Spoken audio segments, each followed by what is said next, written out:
Hello friends, last video में हम लोगों ने बाल विकास की अवधारणा, उसकी क्षेत्र, आवश्यकता, इसके बारे में जाना था। अब उसी के आगे का टॉपिक है बाल विकास की अवस्थाएं। मतलब बाल विकास की कितनी अवस्थाएं होती हैं, उन अवस्थाओं में क्या क्या विकास होता है, किस तरह से होता है, इसके बारे में हम लोग इस वीडियो में जानेंगे। चलिए, बालक के विकास के अंतर्गत शारीरिक, मानसिक, संवेगात्मक एवं सामाजिक तथा भाषा के विकास का अध्ययन किया जाता है। यानी बाल विकास के अंतर्गत जितने विकास आते हैं, जैसे शारीरिक विकास, मानसिक विकास, संवेगात्मक विकास, सामाजिक विकास, भाषा विकास, संज्ञानात्मक विकास, इन सब का अध्ययन हमें करना है। मनोविज्ञान की दृष्टि से बाल विकास को विभिन्न अवस्थाओं में विभाजित करके प्रत्येक अवस्था का अलग अलग अध्ययन करना ही आवश्यक है। अलग अलग विभाजित होगा, छोटे छोटे खंडों में होगा, तो अध्ययन करना आसान रहेगा। विकास की निम्न अवस्थाएं हैं: गर्भावस्था, शैशवावस्था, बाल्यावस्था और किशोरावस्था। गर्भावस्था गर्भाधान से जन्म तक होती है। शैशवावस्था जन्म से 5 वर्ष तक होती है। बाल्यावस्था 6 से 12 वर्ष तक होती है और किशोरावस्था 13 से 18 ईयर्स तक होती है, जो है जिसको हम लोग टीन एज भी कहते हैं, किशोरावस्था को। तो हम मनोविज्ञान में इन 3 अवस्थाओं का अध्ययन करेंगे: शैशवावस्था, बाल्यावस्था और किशोरावस्था। गर्भावस्था का अध्ययन हम लोग इसमें नहीं करेंगे, क्योंकि ये केवल माता पिता के और उसमें ज्यादातर शारीरिक विकास ही शामिल होता है। इसलिए हम लोग मनोविज्ञान में शैशवावस्था, बाल्यावस्था और किशोरावस्था, इन 3 अवस्थाओं का ही अध्ययन करेंगे। शैशवावस्था, इसकी विशेषताएं: शारीरिक विकास तीव्र गति से होता है। इस अवस्था में जो शारीरिक विकास होता है वो बहुत ही तीव्र गति से होता है, तेज गति से विकास होता है। शिशु माता पिता पर अधिक निर्भर रहता है। उसका अधिकतर जो काम होता है वो अपने माता पिता पर ही डिपेंडेंट रहता है। भूख, प्यास, सोना हो, कुछ किसी भी चीज के लिए। शिशु का अधिकांश व्यवहार मूल प्रवृत्तियों पर आधारित रहता है। मूल प्रवृत्तियां जो जन्मजात प्रवृत्तियां होती हैं, जैसे कुछ बच्चे गुस्सैल होते हैं, कुछ बच्चे थोड़ा डरपोक किस्म के होते हैं, तो ये जो उसका अधिकांश व्यवहार होता है वो मूल प्रवृत्तियों पर ही आधारित रहता है। वातावरण से वो उतना प्रभावित नहीं रहता है इस अवस्था में। सीखने की गति बहुत तेज होती है। जैसे जो बच्चे होते हैं वो दूसरों को देख देख के काम कर लेते हैं, सीख लेते हैं, उसको बहुत जल्दी सीखते हैं। सीखने की गति उनकी बहुत तेज होती है। ज्यादातर अनुकरण विधि से ही सीखते हैं। आत्म प्रेम की भावना प्रबल होती है। मतलब जो शिशु होता है वो आत्म केंद्रित होता है। उसको केवल अपनी भूख, अपने प्यास, अपना सोना, इन्हीं चीजों से मतलब होता है और दूसरों से कोई उसके लेना देना नहीं होता है। इसे सीखने का आदर्श काल भी कहते हैं। इसमें जो बालक है वो काफी अच्छा सीखते हैं, इसलिए इसे सीखने का आदर्श काल भी कहते हैं। और ये जो कथन है ये वैलेंटाइन का है। वैलेंटाइन एक मनोवैज्ञानिक, उन्होंने इस शैशवावस्था को सीखने का आदर्श काल बताया था। बाल्यावस्था, इसकी विशेषताएं क्या है? विकास की गति इसमें धीमी हो जाती है। मतलब जो बाल्यावस्था में विकास होता है थोड़ा कम होता है, शारीरिक विकास। मानसिक योग्यताओं में वृद्धि होती है। बच्चे तर्क करना, चिंतन करना थोड़ा थोड़ा सीख जाते हैं, बहुत ज्यादा नहीं, थोड़ा थोड़ा सीखने लगते हैं। इस अवस्था में जो बच्चे होते हैं बहुत जिज्ञासु होते हैं, हर चीज जानने की उनके अंदर इच्छा होती है। रचनात्मक कार्यों में रुचि लेते हैं। मतलब उनकी जो क्रिएटिविटी ज्यादा उनके अंदर होती है। जैसे कोई भी काम होता है, जैसे आप उन्हें कह दीजिए कि इसको लाइन से लगा दीजिए या सामान यहाँ रख दीजिए, तो इन कार्यों में वो रुचि लेते हैं। समूह में रहना ज्यादा पसंद करते हैं। समूह में जो बच्चे होते हैं वो समूह में खेलना ज्यादा पसंद करते हैं। अपने हम उम्र लोगों के साथ रहना ज्यादा पसंद करते हैं। और इनके सामाजिक और नैतिक विकास में भी इस उम्र में ही वृद्धि होती है। मतलब वो सामाजिकता सीखते हैं, लोगों से मिलना जुलना पसंद करते हैं और नैतिकता भी सीखते हैं। जैसे बड़ों का आदर करना, उन्हें प्रणाम करना, ये सारी चीजें भी इस उम्र में बच्चे सीखने लगते हैं। इस उम्र में अहम की भावना अधिक होती है बच्चे के अंदर। अहम की भावना मतलब स्वयं करने की आदत। हर काम को वो स्वयं करना चाहते हैं। उनको लगता है कि वो बड़े हो गए हैं तो वो अपना काम खुद कर सकते हैं। जैसे खुद खाना, खुद पीना, अपना ज्यादातर काम वो खुद ही करना चाहते हैं। इसीलिए रॉस ने, एक मनोवैज्ञानिक, तो उन्होंने इस बाल्यावस्था को मिथ्या परिपक्वता कहा है। मिथ्या मतलब झूठी परिपक्वता कहा है, कि बच्चे को लगता है मैं बड़ा हो गया हूँ, लेकिन असल में ऐसा होता नहीं है। बाल्यावस्था को चुस्ती की आयु और गंदी आयु भी कहा जाता है। बच्चे का निर्माणकारी काल होता है। बाल्यावस्था जो होता है वो बच्चे का, जैसे शैशवावस्था बच्चे का सीखने का आदर्श काल होता है, वैसे ही बाल्यावस्था जो होती है वो बच्चे का निर्माणकारी काल होता है। मतलब इसमें बच्चा बनता है, उसके अंदर डेवलपमेंट होता है, जिससे वो मतलब अपना निर्माण करता है। किशोरावस्था की विशेषताएं क्या क्या है? किलपैट्रिक ने किशोरावस्था को जीवन का सबसे कठिन काल कहा है और स्टैनले हॉल ने किशोरावस्था को संघर्ष, तनाव, तूफान और विरोध की अवस्था कहा है। ये स्टैनले हॉल वाला जो कथन है ये बहुत इंपॉर्टेंट है। इसको पूछा भी जाता है। इनकी विशेषताएं क्या होती हैं? ये जीवन का सबसे महत्वपूर्ण समय होता है, क्योंकि इस उम्र में जो बच्चा होता है वो अगर बिगड़ जाता है तो फिर वो बिगड़ ही जाता है, तो इसलिए ये जीवन का सबसे महत्वपूर्ण समय होता है। इसमें शारीरिक विकास काफ़ी तेजी से होता है। आत्मसम्मान की प्रबल भावना होती है, मतलब इस उम्र में जो बच्चे होते हैं उनको आत्मसम्मान उनके अंदर बहुत होता है। कल्पना की प्रधानता होती है, जिसको द्विया स्वप्न भी कहते हैं। और समायोजन का अभाव, बच्चे जो होते हैं वो समायोजित नहीं हो पाते हैं, समाज के नियमों के अनुसार जो है अपने आप को समायोजित करने में कठिनाई का अनुभव करते हैं। इसके साथ ही एक इम्पॉर्टेंट पॉइंट ये है कि एडोलेसेंस एक पुस्तक है जिसकी रचना स्टैनली हॉल नामक मनोवैज्ञानिक ने की थी, और ये अमेरिका के रहने वाले थे। इसकी अवस्थाओं में विकास के आयाम या विकास के प्रकार, आयाम को प्रकार भी बोल सकते हैं, मतलब बाल विकास की अवस्थाओं में विभिन्न प्रकार के विकास कौन कौन से होते हैं और किस तरह से विकास होता है, इनके बारे में हम जानेंगे। तो आप देख सकते हैं मैंने एक टैबलेट फॉर्म में बनाया है, मतलब इसमें आप एक कंपैरेटिव स्टडी कर सकते हैं तीनों ही अवस्थाओं में किस तरह से विकास होता है। इसकी एक मैंने टेबल टाइप की बना दी है, इसको आप लोग एक साथ स्टडी करेंगे तो काफ़ी आपको फायदा होगा, इससे आपको आराम रहेगा। पहला है शारीरिक विकास। शारीरिक विकास ऐशावस्था में बहुत तीव्र गति से होता है। इसमें बालिकाओं का भार अधिक होता है, लंबाई कम होती है, जबकि बालकों का भार कम और लंबाई अधिक होती है।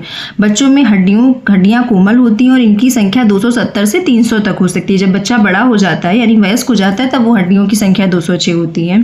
और इसमें जो दांत होते हैं वो अस्थायी होते हैं, यानी दूध के दांत होते हैं, निकलना शुरू होते हैं। बाल्यावस्था 6 से 12 वर्ष तक होती है, जानते ही हैं। इसमें विकास की गति धीमी हो जाती है, मतलब उतना तेजी से विकास नहीं होता है, लंबाई केवल 2 या 3 इंच ही बढ़ती है। और इसमें विकास का मतलब शारीरिक विकास से ही है। स्थायी दांत निकलना प्रारंभ हो जाते हैं। इनमें दांतों के बारे में दिया है कि एक बारदंती जो दांत होते हैं वो 12 होते हैं मनुष्य में, और द्विबारदंती दांत 20 होते हैं जो 2 बार निकलते हैं। और यौन अंगों के विकास में तीव्रता होती है इस उम्र में। किशोरावस्था जो कि 13 से 18 वर्ष तक, किशोरावस्था 13 से 18 वर्ष तक सबसे तेज शारीरिक विकास और परिवर्तन होते हैं। इसमें जो शारीरिक विकास होता है वो काफ़ी तेजी से होता है। जैसे आप देखेंगे कि जो बच्चे होते हैं इस उम्र में उनको जल्दी उनमें शारीरिक, जैसे लड़कियों में विकास होने लगता है तेजी से, लड़कों में दाढ़ी मूछ वगैरह सब थोड़ी थोड़ी आने लगती है, तो इसमें शारीरिक विकास बहुत तेजी से होता है। हड्डियों का ढांचा पूर्ण और मजबूत हो जाता है। अक्ल के दांत निकलने प्रारंभ हो सकते हैं, मतलब कुछ में निकलते हैं कुछ में नहीं भी निकलते हैं। मांसपेशियों में सुडौलता और सुदृढ़ता हो जाती है और शारीरिक विकास का यह उच्चतम स्तर होता है। इससे ज़्यादा शारीरिक विकास, जितना विकास होना होता है उसका हो जाता है, इससे ज़्यादा अब विकास नहीं हो पाता है। मानसिक विकास, ज्ञानेंद्रियों के द्वारा मानसिक विकास होता है। शिशु होता है अपनी ज्ञानेंद्रियों के द्वारा ही मानसिक विकास करता है अपना। तर्क और निर्णय की क्षमता का अभाव होता है। स्मरण शक्ति कम होती है, बच्चा कम याद रख पाता है। और कल्पना भी रहना, जैसे दृश्य चित्रों के आधार पर वो कल्पना करता है, जो चीजें देखता है उनके आधार पर वो कल्पना करता है। अनुभव, निरीक्षण और अनुकरण के द्वारा उसका मानसिक विकास होता है। वो अपने अनुभव के द्वारा, देखने के द्वारा और अनुकरण के द्वारा मानसिक विकास करता है। इसमें जो मानसिक विकास होता है वो इन 2 नियमों के अनुसार हो सकता है, आप कह सकते हैं। जैसे स्थूल से सूक्ष्म की ओर, स्थूल से मतलब जो वस्तुएं उसको बड़ी सी दिखाई दे रही हैं उनको देखते देखते फिर वो उसको सूक्ष्म उसमें बदल लेता है, उसकी जो सूक्ष्म क्रियाओं में वो बदल लेता है। और अस्पष्टता से स्पष्टता की ओर होता है। पहले उसको चीजें अस्पष्ट होती हैं, फिर धीरे धीरे करते करते वो स्पष्टता की ओर उसका मानसिक विकास होता है। स्पष्ट हो जाता है कि हाँ ये ऐसा होता है, या जैसे आग है, आग को पहले वो देखता है, फिर उसको ये जैसे एक बार वो उसके बारे में जान लेता है तो उसको पता चल जाता है कि हाँ आग से अब हम जल जाएंगे। आग देख के उसको एहसास हो जाता है कि ये इससे हम जल सकते हैं। तो इस तरह से जो विकास होता है वो इन 2 सिद्धांतों के अनुसार होता है बाल्यावस्था में। शिशुअवस्था में गलत बोल दिए। बाल्यावस्था में मानसिक विकास तीव्र गति से, बहुत तीव्र गति से मानसिक विकास होता है। सहज प्रवृत्ति और मूल प्रवृत्तियां सीखने में सहयोग करती हैं, मतलब जो सहज प्रवृत्ति होती है और जो मूल प्रवृत्ति जो जन्म से होती है वो दोनों ही सीखने में सहयोग करती हैं। रुचि, चिंतन, स्मरण, निर्णय व समस्या समाधान जैसे गुणों का विकास इस अवस्था में होता है। इसमें आत्मविश्वास बहुत प्रबल होता है। स्वनिरीक्षण और परीक्षण में विश्वास करते हैं, मतलब खुद करके और खुद देखना है, खुद करके देखना है, उसमें भी लोग ज़्यादा विश्वास करते हैं इस उम्र में जो बच्चे होते हैं। दृश्य घटनाओं का वर्णन करने में सक्षम होते हैं, जैसे उन्होंने कोई घटना देखी होती है उसके बारे में वो वर्णन करने में काफ़ी हद तक वो सक्षम हो जाते हैं। अब हम लोग किशोरावस्था में मानसिक विकास क्या होता है, बुद्धि का विकास पूर्ण हो जाता है। जो बुद्धि होती है वो पूर्णतः विकसित हो जाती है। मानसिक विकास का भी ये उच्चतम स्तर होता है। किशोरावस्था तक बच्चे का मानसिक विकास कहते हैं, वैसे तो बाल्यावस्था में हो जाता है, लेकिन किशोरावस्था तक जो थोड़ा बहुत रहन कसर होती है वो भी पूरी हो जाती है और मानसिक विकास का उच्चतम स्तर होता है। इसमें कल्पना की बहुलता होती है। इसमें जो बच्चे होते हैं बहुत कल्पना करते हैं, और इस तरह दृश्य चित्रों वाली कल्पना नहीं कि जो देखा है उसके आधार पर कल्पना करें। इनकी जो कल्पना होती है वो सुनी हुई, मतलब जो चीज़ वो सुनते हैं उसके आधार पे भी कल्पना कर सकते हैं। बहुत तरह की कल्पनाएं करते हैं इस उम्र में बच्चे। दिवा स्वप्न देखते हैं, डे ड्रीमिंग जिसको बोलते हैं। शब्द भंडार इनका सशक्त होता है, वाक्पटुता होती है और स्मरण, चिंतन, धारण, निर्णय और तर्क शक्ति का स्तर काफी उच्च होता है। इस उम्र में बच्चे तर्क शक्ति, मतलब इन सभी योग्यताएं होती है, मानसिक योग्यताएं, इनका जो स्तर होता है वो काफी उच्च होता है इस उम्र में। शैशवावस्था में सामाजिक विकास। सामाजिक विकास क्या होता है, स्वप्रेम की भावना प्रबल, आत्म केंद्रित। इसमें जो बच्चा होता है उसको समाज से कोई मतलब नहीं होता, केवल अपने ऊपर केंद्रित रहता है। उसको खुद से प्रेम होता है, अपने खाने पीने और सोने की ही उसको केवल आवश्यकता महसूस होती है। इसमें भय का अधिक प्रभाव होता है, जिससे बच्चा थोड़ा सा डरता ज्यादा है। माता पिता और परिवार के लोगों तक ही उसकी जो पहचान होती है वो सीमित होती है। हाव भाव से विभिन्न संवेगों को प्रदर्शित करता है। अपने हाव भाव से जो उसके संवेग होते हैं उनको प्रदर्शित, संवेग का मतलब इमोशंस जो होते हैं वो हाव भाव से ही बताता है, बोल तो सकता नहीं है। बाल्यावस्था में सामाजिक विकास। बाल्यावस्था में जो बच्चे होते हैं उनका सामाजिक विकास काफी अच्छा होता है इस उम्र में, इस अवस्था में कह सकते हैं। इसमें जो बच्चे होते हैं वो समूह में रहना पसंद करते हैं, नए मित्र बनाना पसंद करते हैं, समूह के नियम और मान्यताओं का वो पालन करना भी पसंद करते हैं। और इस अवस्था में ये बहुत इंपॉर्टेंट पॉइंट है कि इलेक्टा और ओडिपस ग्रंथियों का विकास हो जाता है। इलेक्टा ग्रंथियां जो होती है वो लड़कियों में पाई जाती है और ओडिपस लड़कों में पाई जाती है। ये ग्रंथियां लड़कियों में पिता से प्रेम के लिए जिम्मेदार होती हैं और लड़कों में माता से प्रेम के लिए जिम्मेदार होती है। मतलब जो है विषम लिंगी आकर्षण पैदा करती हैं। जो लड़कियों में इलेक्टा होती है, लड़कों में ओडिपस होती है। प्रवृत्तियों, चारित्रिक गुणों व नागरिक गुणों का विकास भी इस अवस्था में हो जाता है। किशोरावस्था में सामाजिक विकास क्या होता है, आत्म प्रेम की भावना इसमें भी अधिक होती है। बच्चे खुद से, मतलब ज्यादा नहीं कह सकते लेकिन प्रेम करते हैं। विषम लिंगी आकर्षण ज्यादा होता है, मतलब एक दूसरे से, मेल का फीमेल से, फीमेल का मेल से आकर्षण ज्यादा होता है। सामाजिक पहचान की आवश्यकता को महसूस करते, उन्हें सामाजिक पहचान चाहिए होती है, मतलब उनमें सामाजिकता काफी हद तक होती है इस उम्र में। समायोजन में अस्थिरता। जो बालक होता है वो समाज के साथ समायोजित होने में, समाज के नियमों के साथ समायोजित होने में या किसी समूह के साथ ही समायोजित होने में जो है अपने आप को असहज महसूस करता है, उसको दिक्कतें आती हैं। रूढ़ियों और मान्यताओं का विरोध करते, समाज के कुछ नियमों और रूढ़ियों मान्यताओं का विरोध करते कुछ बच्चे भी करते हैं। संवेगात्मक विकास में शैशवावस्था में संवेगात्मक का मतलब ही होता है इमोशनल डेवलपमेंट जो होते हैं। तो इसको जान लीजिए कि मैकडोगल ने 14 प्रकार के संवेग बताए थे। इसका जो है 14 प्रकार के जो संवेग है वो आप आगे जानेंगे कौन कौन से हैं। शैशवावस्था जन्म से जो 5 वर्ष तक होती है उसमें जो है संवेगात्मक विकास कैसा होता है कि अस्पष्टता की ओर संवेगात्मक विकास होता है। मतलब जो बच्चों के इमोशंस होते हैं अस्पष्ट होते हैं, थोड़ी देर में रोने लगते हैं, थोड़ी देर में हंसने लगते हैं। तो इसमें जो अस्पष्टता होती है संवेगों में। आयु के साथ संवेगों की तीव्रता, मतलब जैसे जैसे आयु बढ़ती है वैसे वैसे संवेग भी उनके बढ़ते जाते हैं। भय, क्रोध, प्रेम और पीड़ा, ये 4 तरह के ही संवेग होते हैं मुख्यतः जो शैशवावस्था में होते हैं। केवल बच्चा डरता है या तो थोड़ा गुस्सा कर लेगा या तो उसके अंदर प्रेम होता है या पीड़ा, ये 4 संवेग ही होते हैं। बाल्यावस्था में संवेगों में स्थायित्व का आना प्रारंभ हो जाता है। जैसे बच्चा इमोशंस को स्थायी रहने लगते, जैसे गुस्सा है तो वो गुस्सा रहेगा, थोड़ी देर बाद वो मानेगा। प्रत्येक क्रिया के प्रति अपना संवेग प्रकट करते, हर क्रिया, खुश होंगे तो खुशी का संवेग प्रकट करते हैं, कोई अच्छा काम होता है उनके मन का होता है तो हर क्रिया के प्रति भी अपना संवेग प्रकट करना सीख जाते हैं। और बाल्यावस्था के अंतिम चरण में संवेग पर भी नियंत्रण भी अपने कर लेते हैं, अपने इमोशंस पे कुछ हद तक कंट्रोल भी करना सीख जाते हैं इस अवस्था में। किशोरावस्था में संवेगात्मक विकास जो बहुत ही अलग तरह का विकास होता है, इसको आप जानेंगे। सबसे अधिक संवेगात्मक का स्थिरता, यहाँ पर आपने देखा बाल्यावस्था में तो स्थिरता नियंत्रण कर लेते हैं, लेकिन जब किशोरावस्था आती है तो फिर से उनके अंदर संवेगात्मक अस्थिरता आ जाती है। मतलब वो अपने संवेगों पर, अपने इमोशंस पर कंट्रोल नहीं कर पाते हैं। संवेगों पर वातावरण का अधिक प्रभाव रहता है, जैसे अपने आसपास के वातावरण से उनके जो इमोशंस है वो बहुत ज़्यादा प्रभावित होते हैं। आसपास का वातावरण अगर खुशनुमा रहता है तो वे खुश रहते हैं, संवेग अनियंत्रित होते हैं, संवेगों पर यानी इमोशंस पे उनका कंट्रोल नहीं होता है। और विचित्र, बहुत विचित्र, इसीलिए इसको कहा गया है कि इसमें जो संवेगात्मक विकास होता है बहुत विचित्र होता है। शैशवावस्था में भाषा विकास कैसा होता है? 25 सप्ताह तक तो बच्चा जो होता है वो स्वरों की ध्वनियां ही अधिक होती है उसकी आवाज में। अनुकरण करके परिवार की ही भाषा से वो कुछ ध्वनियां सीखता है। 6 वर्ष तक 2500 से अधिक शब्दों का उसके पास भंडार हो जाता है और भाषा पर उसकी संस्कृति और सभ्यता का प्रभाव अधिक होता है। बाल्यावस्था में भाषा विकास कैसा होता है? शब्द से लेकर वाक्य विन्यास तक की क्रियाएं विकसित हो जाती हैं। मतलब बच्चा शब्द भी बोल लेता है और कुछ छोटे मोटे वाक्य भी वो बोलना शुरू कर देता है बाल्यावस्था की प्रारंभिक अवस्था में। और अंतिम अवस्था आते आते, अंतिम चरण आते आते वो अच्छा खासा बोल सकता है बच्चा।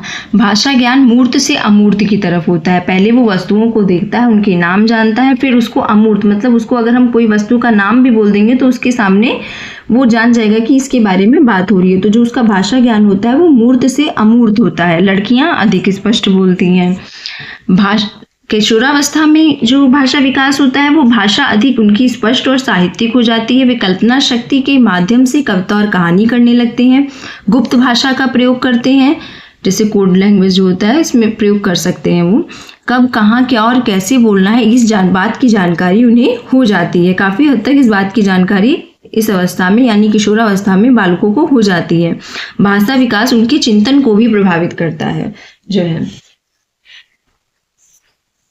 संज्ञानात्मक, इसमें एक और विकास आता है संज्ञानात्मक विकास, जिसके बारे में हम लोग जीन पियाजे के सिद्धांत के आधार पे उसको पढ़ेंगे, क्योंकि इन्हीं बहुत इंपॉर्टेंट टॉपिक है जो कि यूपी टेट, सी टेट सब में पूछा जाता है। इससे 2-3 प्रश्न तो जरूर आते हैं।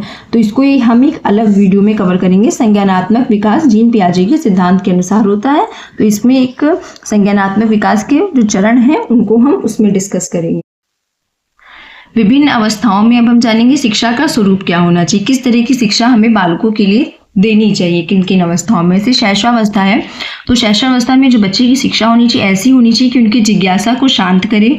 खेल खेल में उनको सिखाना चाहिए, जैसे बहुत ज़्यादा डांट मार कर वैसे नहीं पढ़ाना चाहिए, खेल खेल में उन्हें सिखाना चाहिए। गतिविधि आधारित शिक्षण होना चाहिए बच्चे को, क्योंकि संगीत अधिक प्रिय होता है। शैशवावस्था में जो बच्चा होता है उसको गाने देखिए ज़्यादा सुनेगा, पोएम सुनेगा, कविता सुनेगा, तो संगीत का अधिक से अधिक प्रयोग होना चाहिए उनके शिक्षण में। पाठ्यक्रम रुचि और क्रिया आधारित ज़्यादा होना चाहिए, बहुत ज़्यादा सैद्धांतिक पाठ्यक्रम नहीं होना चाहिए। ज़्यादातर वे बच्चे जो हो वो क्रियाकलाप करके सीखें और भय और दंड से उन्हें दूर रखना चाहिए। बाल्यावस्था में शिक्षा का स्वरूप क्या होना चाहिए? भाषा के विकास को ही प्राथमिकता देनी चाहिए। जो उनकी मातृभाषा है उसको हमें पहले प्राथमिकता के आधार पर उनका भाषा विकास, क्योंकि भाषा विकास अच्छा होगा तभी वे और विषय को भी अच्छे से पढ़ पाएंगे।